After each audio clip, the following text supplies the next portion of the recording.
So you've all had food, and there'll be the bar will be open at the end as well. So welcome to our annual NAB review, our discussion. This year we've got slightly more on the panel than normal, which Dick Hobbs was very upset about me for, because he's going to have to keep them all in control. And that's his job, not mine. So I'll introduce the panel very, very briefly, and then I'll introduce you to Dick Hobbs, and he can take the evening. So we have Kris Whiteley. He's Business Development Manager for TSL, and he's our NAB virgin. First time in Vegas, yes, okay. We have Andy Cooper. He's a consultant for Marquis Broadcasting. We have Phil Adams, MD of Phabrix. Is this still working? Yeah. We have Dick Hobbs, industry veteran, just good man. Peter, sorry, so he's a journalist. We have Peter Gallen. He's technical product manager. I keep forgetting your title. So sorry. From TMD. Neil Maycock, CMO of Snell, and Phil Rutter, who's the senior partner of Absolute Advantage.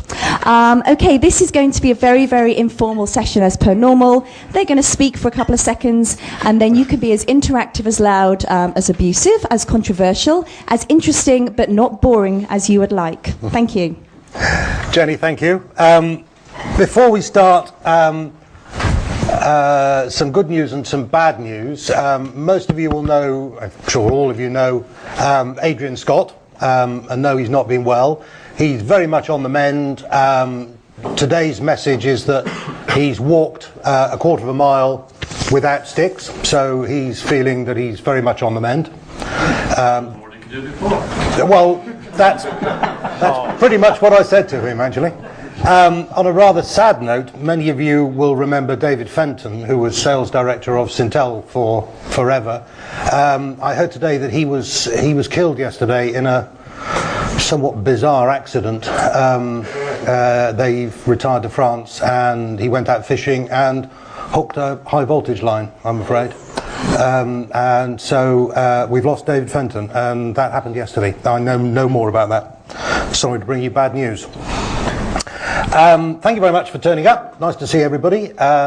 This year the proceedings are being recorded, and once they worked out the technology, will be streamed on the RTS website. So if you're asking a question, and we hope you are going to ask questions, wait for Jenny to run to you with the microphone, and try not to use too many rude words. You've been introduced to these 6 distinguished gentlemen. Before we get their views, just the usual quick show of hands. How many people were at this year's NAB? Oh, that's interesting. It's a slightly smaller proportion than usual, which I suppose is significant. And of those, how many were trapped on their own stand most of the time? How many were primarily exhibitors? Yeah, okay. So that's interesting. Can you ask the inverse of that question, Dick? How many weren't at NAB that not... How many... Yes, okay, yes, we'll ask that one first. How many were at NAB and were touring around looking at other people's stands?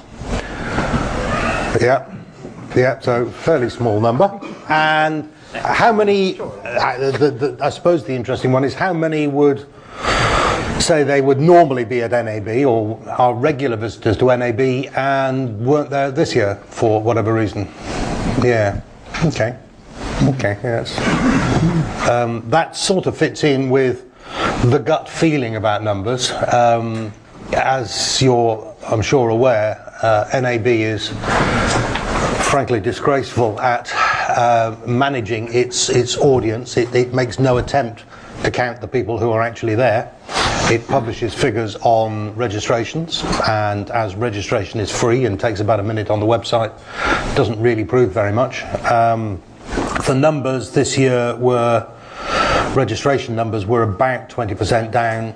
Interestingly, the international registrations number hardly changed from last year. It was still in the mid-20,000s.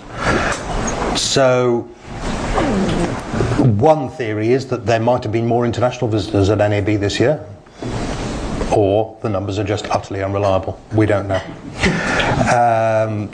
Many of you will already have heard Norman Rouse's description of NAB this year, which was that it was the business class exhibition. The aisles were wider, there were no queues anywhere, people were really pleased to see you. And I think that's probably the big message that came out of it this year. It was noticeably quieter, never a queue for a taxi, always got a good table in restaurants, even me.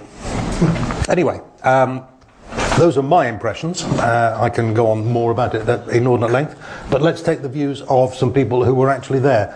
And I'm going to work from the inside out on this, so I'm going to get Peter to offer his thoughts first, because we need to end up at the outside edges of this. So, Peter. Well, at the risk of sounding boring, you're going to hear this a lot. We liked the show a lot. We found the reduction in numbers was a benefit. We didn't have so much tire kicking going on. We didn't hear so much of the rustling of anoraks as people were going their way through the minutiae of the technology. And we saw a lot more people who were really focused on solution and workflow and business, and not so much on technology. So my interpretation is more solution, less with widget on that front. We did a very, very low number of demos. We spent a small fortune getting demo kit over and rehearsing it, and hardly did any demos at all. Could be, of course, because our demos were so poor last year that people knew, so they weren't going to come anymore. I think it's more to do, as I say, with the style of interaction we were having, which was to sit down with people and say, what's your project? How are you trying to improve your business? Which elements do you need? And they, at least for us, and I think for others as well, I think they're taking what you say about the technology as being what it is, and they don't have to have the, well, can you prove to me that this thing works? I mean, frankly, if someone's going to buy something on the strength of a demo, then that's your sales manager's dream, isn't it? Because it may never work again. So that was the TMD view. That's a very interesting point, Peter. Thanks very much. I was talking to Andrew Winter of IBIS on site at NAB, and they had taken no equipment. They took the view that nobody wanted to see demos, so they weren't going to bother.